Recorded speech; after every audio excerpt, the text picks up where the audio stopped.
This is the Tom Bigby Tales, and I'm your host, Shannon Evans. I write about a small town in northeast Mississippi called Columbus, and sometimes I write about the rest of the state. This episode is titled The Fossil Park Funding Controversy, a deep dive into local governance and the Columbus Cultural Heritage Foundation. In this investigative episode, I'm going to unpack a complex story of local governance, financial accountability, and potential mismanagement in our city's grant processes. I want to explore the governance issues surrounding this proposed Luxpalila Fossil Park project and the controversial funding mechanism, especially as it centers on Nancy Carpenter, the CEO of the Columbus Cultural Heritage Foundation, also referred to as CCHF, as well as a web of financial allegations that raise serious questions about grant management and public accountability based on a recent Memorandum of Agreement between the City of Columbus and the Columbus Cultural Heritage Foundation,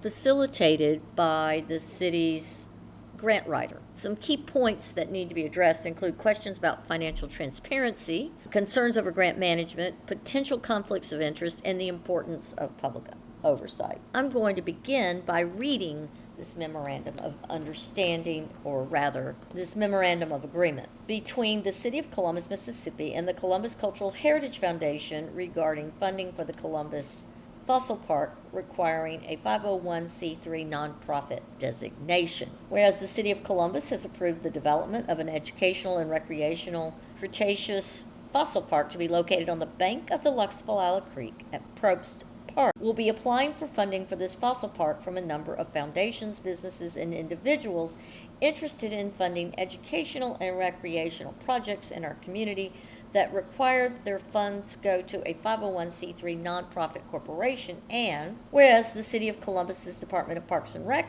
in an effort to raise funds for the development and ongoing maintenance of the fossil park, will be selling items such as t-shirts and books that require the charging of sales tax, and whereas the Columbus Cultural Heritage Foundation is a registered and qualified Mississippi 501c3 nonprofit corporation in good standing that operates the Tennessee Williams Welcome Center in downtown Columbus and holds a Mississippi state sales tax license, and has agreed to partner with the City of Columbus to open a special bank account specifically and strictly for funding the development and the maintenance of the fossil park. Now, therefore, the mayor and city council of the City of Columbus and the CCHF agree that upon entry into the MOA, the City of Columbus authorizes the CCHF to serve as a nonprofit sponsor of the Columbus Fossil Park project with the following stipulations. 1. The City of Columbus Chief Financial Officer, Chief Operations Officer, and Grant Writer Administrator will have full oversight of the CCHF account on behalf of the city, and the City Council will receive monthly reconciliatory reports on the account. Upon receipt of funds payable to the CCHF for the purposes of funding the Columbus Fossil Park, the City of Columbus will forward those funds to the director of the CCHF. Upon CCHF's first receipt of such funds, CCHF shall open a bank account specifically for the development of the fossil park, requiring 2 signatures on checks: the director of the CCHF, i.e. Nancy Carpenter, and the City of Columbus's Chief Financial Officer. All such future funds received by the foundation dedicated to the said fossil park shall be deposited into the CCHF fossil park account and managed as described herein. Additional funding received by the City of Columbus will require a nonprofit to receive the funds, will be documented and forwarded to the Columbus Cultural Heritage Foundation for deposit into that park account. Each and every expense and payment made from the foundation account for the fossil park is required to be submitted to the mayor and city council for approval before being paid. Council approved items purchased and sold for the fossil park will go through the foundation fossil park account. Mississippi sales tax will be charged on items sold, and monies from these sales will be deposited into the foundation fossil park account. Mississippi sales tax collected for fossil park merchandise will be paid to the foundation monthly by check from the Fossil Park account, and the foundation will report and pay those taxes.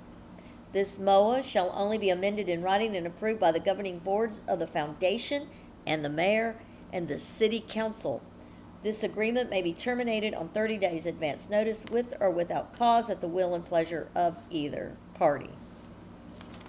Signed by Keith Gaskin, our current mayor, and the Nancy Carpenter, CEO of the Columbus Cultural Heritage Foundation. So let's talk about how our story here centers on Nancy Carpenter, the CEO of the Columbus Cultural Heritage Foundation, her history, and a web of financial allegations that raise serious questions about grant management and public accountability based on this Memorandum of Understanding. We know that Nancy Carpenter is not to be trusted. She misused money at the CVB, the Columbus Visitors Bureau, her former employer, for years. She has not been transparent at the CVB, and she is currently not transparent at the Columbus Cultural Heritage Foundation, where she is the CEO, with, let's just start with, the Tennessee Williams statue, or the renovations at the Tennessee Williams building, or with the multiple grants, including the current one she has with $54,069.69 matching grant from last year that she has not been transparent about with the city that gifted her the $54,000. She also received grants from the Heritage Hills and the Mississippi State Archives, two organizations where she sits on the board and was awarded the money to the Columbus Cultural Heritage, where she is the CEO, and clearly has created her own self-licking ice cream cone. It was because of her irresponsible history with grants and finances and our money collected from the restaurant tax that she lost her job at the CVB. Carpenter, her board, and her attorney with her current position at the Columbus Cultural Heritage Foundation have done nothing to be open and transparent about their money, their projects, and their future plans. Additionally, their 990s, which are supposed to show the grant monies they give or receive as a nonprofit, are restricted and require the public to request them instead of publishing them in the 990 forms publicly so that they can be found online through open records forums like ProPublica. Why do they keep things hidden and restricted? Here are some financial red flags we should consider. We know Nancy Carpenter's previous issues with money. She has documented history of unauthorized financial transactions at the Columbus Convention and Visitors Bureau, as well as her questionable management at the CVB. And there are multiple unresolved concerns about current grants that Carpenter has opened or has received. But now it is more than just Nancy who is not to be trusted. Who decided that the only 501c3 in Columbus to use was this Columbus Cultural Heritage Foundation? Why not the Community Foundation or CREATE? They are both 501c3s, and they are transparent, and they have leadership and boards that are incredibly well respected and that are very transparent in their behaviors and their actions. Why did the grant writer and the Parks and Rec director tell the Columbus City Council, when questioned, what monies was being funneled through the Columbus Cultural Heritage Foundation, and in return, the grant writer and the Parks and Rec director stated that it was for, quote, t-shirts and promotional items so that they could collect sales tax, when in reality, any and all grant money gathered for the Lux Fossil Park for development and maintenance of said park would be funneled through the Columbus Cultural Heritage Foundation's hands, and notably, Nancy Carpenter would be the co-owner of the account with the city. Carpenter would be a co-signer on this account. Carpenter, who has a bad habit of forgetting to get a second signature on checks out of bank accounts that require two signatures. According to yearly audits from Watkins, Stafford, and Ward, there are multiple incidents each year where Carpenter has written and signed a check without a required co-signature and made unauthorized purchases when she was at the CVB and at the Columbus Cultural Heritage Foundation as recently as the 2023-2024 fiscal year. So why would anyone allow any money for city park projects to pass through Nancy Carpenter's hands into an account with her name on it? These monies, potentially hundreds of thousands of grant dollars, would be placed in the Columbus Cultural Heritage Foundation account where she would have unfettered access. The 2 signature requirements has never stopped her before. Why would it stop her now? Allowing her access to this kind of money is a really bad idea. And the grant writer for the city was certainly not happy when I went in and I requested a copy of this MOA, and now we know why. She was not happy I questioned why this was done with the same lack of transparency that Nancy is known for. It was clear by the tone and timbre of the grant writer's voice that she was not happy with my questions, my concern, or the concerns of the mayor or the CFO, Jim Brigham. Why did the grant officer clearly minimize, and I would venture she acted deceptively in the April 15th City Council meeting about Carpenter's access to the money and what monies would be going through that account? Why would she beg me not to mention this on my podcast? Why would she discourage transparency? Now, in reality, this should go back before the City Council because the unanimous vote was based on a falsehood, and the council was not told the complete truth of the Memorandum of Agreement.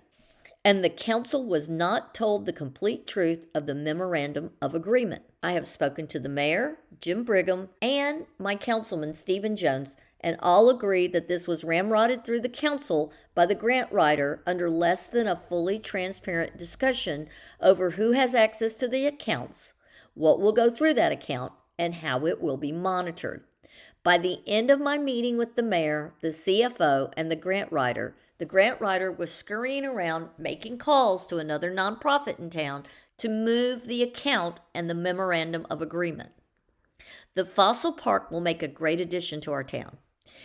If you put the funding anywhere near Carpenter's hands, it will go the way of the non-existent Tennessee Williams historic signage in front of Trustmark and the way of the money for the also non-existent Children's Museum, both of which Carpenter was responsible for and yet never held accountable for their lack of completion. We know Carpenter has a less than stellar track record, both of which Carpenter was responsible for and yet never held accountable for the monies that completely disappeared.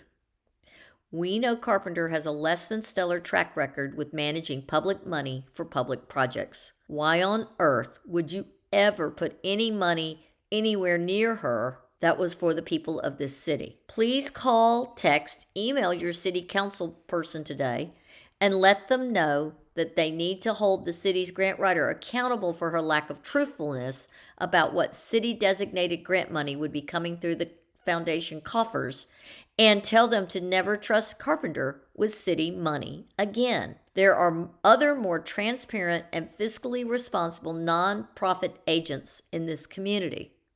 This isn't just about one project or one person. It's about maintaining the public's trust in our local governance, and that starts with the people who work for our elected officials. I'm your host, Shannon Evans. Until next time.